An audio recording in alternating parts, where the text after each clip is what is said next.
خب موضوع این که محمد من حیث پیامبر انتخاب میشه خودش بسیار مرموز هست. شما اگر سوره شورا آیه 52 را باز کنید، میگه قبل از اینکه ما جبرائیل را نزد تو بفرستیم، تو کسی بودی که نمیدونستی ایمان و کتاب چی هست. یک فرد بی ایمان مثل محمد، یک فرد بی کتاب مثل محمد، یک فردی که با کتاب آشنایی نداره به نام محمد ابن عبدالله چی کار میکنه؟ خب به عنوان پیامبر توسط الله انتخاب میشه.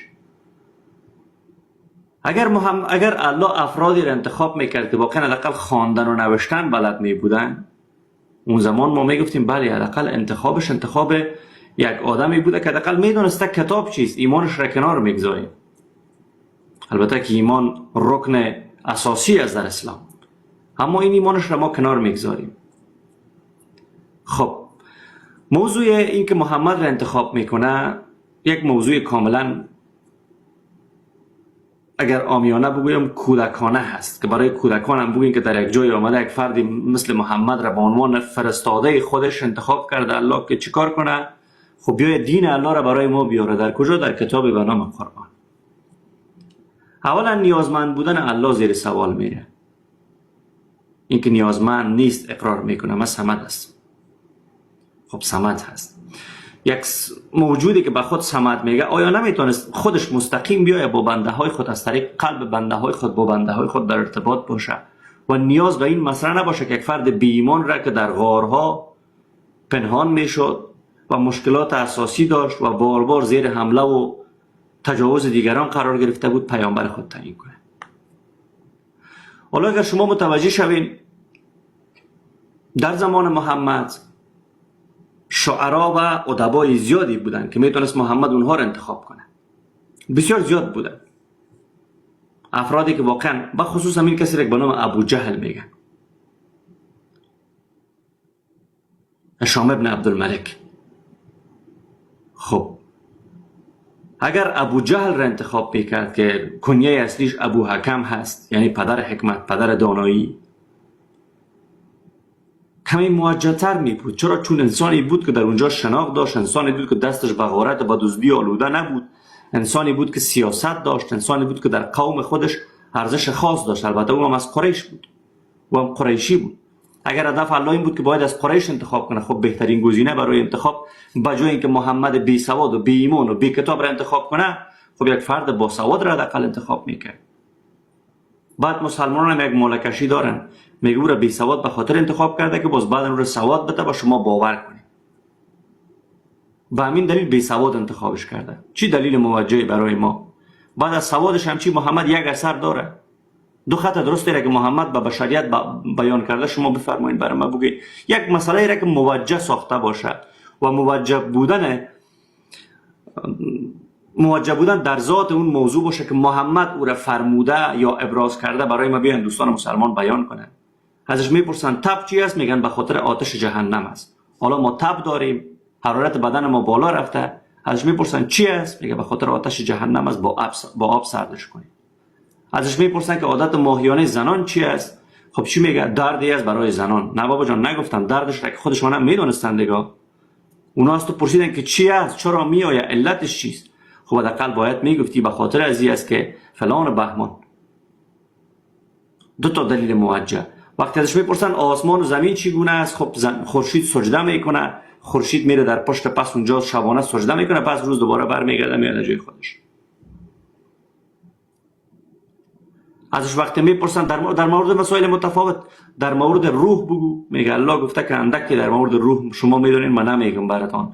اللهی که عاشق دانایی بشر هست اینجا اقرار میکنه که نه، من شما را نادان زیادتر دوست دارم و محمد با همین الله گویا در ارتباط بوده. وقتی ازش میپرسن تعداد اصحاب کهف چند نفر بود، میگه تعدادش به الله معلوم است، با کس نمیگه. بازم قهر کرده، بچه قهر کرده، نمیخواد بگه با کس، با کس نمیخواد اصلا ارتباط برقرار کنه، نمیخواد مردم بدونه و بفهمه الله محمد. وقتی برش میگن ذوالقرنین کی بود، خب چی میگه؟ میگه که مردی بود در اونجا رفت، اونجا دید و دید که خورشید در چشمه گلالود فرود میکنه. این جواب سوال است. ما بیان بگیم پویا کیست؟ بگوین که چی؟ پویا یک کسی پویا مردی بود که در اونجا زندگی میکرد. این نه بابا جان شخصیتش را چی کاره است، از کدام تبار است، وظیفه‌اش چی بود؟ مردی بود که دید خورشید در چشمه گلالود فرو رفته. خب والله برایتون کفایت نمیکنه متوجه شین که محمد در چشم مردم خاک میزده. حالا گزینه دیگر این که محمد در غار میره ناخودآگاه، اصلا نمیدانه چرا در غار میره. علت رفتن غار برای خودش هم مشخص نبوده. خدا کشش میکرده در غار که تو بیا در غار که من یک روز تو رو پیامبرم بسازم. بعد یک فرد بی ایمان، یک فردی که ایمان نداره، یک فردی که کتاب را نمیشناسه در غار میره چیکار کنه؟ با حیوانات خودش، با گوسفندا و بزهای خودش چیکار میکرده پیامبر اسلام در اون غارها؟ اون زمانی که در غار میرفته گوسفندهایش کجا میبودن؟ شترهایش کجا میبودن؟ بزهایش کجا میبودن؟ انعامش کجا میبودن؟ اون چارپایانی که باید برای دیگران طبق فرمان پدر علی باید میچراند و به همون شکل امرار معاش میکرد. در غار نشسته مردی په طرفش میایه یا فرشته طرفش میایه. خب مرد هستن اینها در فیلم هم شما میبینید جبرئیل مرد هست، فقط مرد بوتاکس شده. برش میگه تو پیامبر هستی؟ میگه ای بابا چی من پیامبر هستم؟ بخوان پاهایش هم از بالای ابرها آویزان است. میگه بخوان. میگه من چگونه نمیتونم خوانده. باز میگه بخوان. خب میگه من نمیتونم خوانده. بعد می فشارش میده که بابا جان طرف زوف میکنه، طرف میفته چپه میشه. بعد طرف را پیچونده دوانده میبرن در یک جای. خودش خبر نیست که پیامبر شده، خودش هیچ اصلا آگاهی نداره که پیامبر است. بعد فردی به نام ورقه ابن نوفل که خودش از داستانهای قبلی چیکار کرده؟ یاد گرفته. میگه لالا محمد تو پیامبر شدی. ای بابا راست میگی؟ جدی شما درست میفرمایید؟ میگه بله پیامبر شدی. میگه خودش هم برش نمیگه، میگه تو برش بگو که تو پیامبر شدی. با خدیجه میگه شوید پیامبر شده. خب میگه آیا شما درست میفرمایید؟ بله. خب بعد از اون میگه بدون از اینکه خودش کدام احوالی داشته باشه که من بیمار نباشم، دیوانه نباشم، میگه به مردم میگه که درای ما بیاین من پیامبر شدم. بعد کاری را که خودش ایجاد میکنه، بجای اینکه بره با دو تا باسواد صحبت کنه که من پیامبر شدم، شما بیاین از من یک امتحان بگیرید ببینید که واقعا شدم نشدم.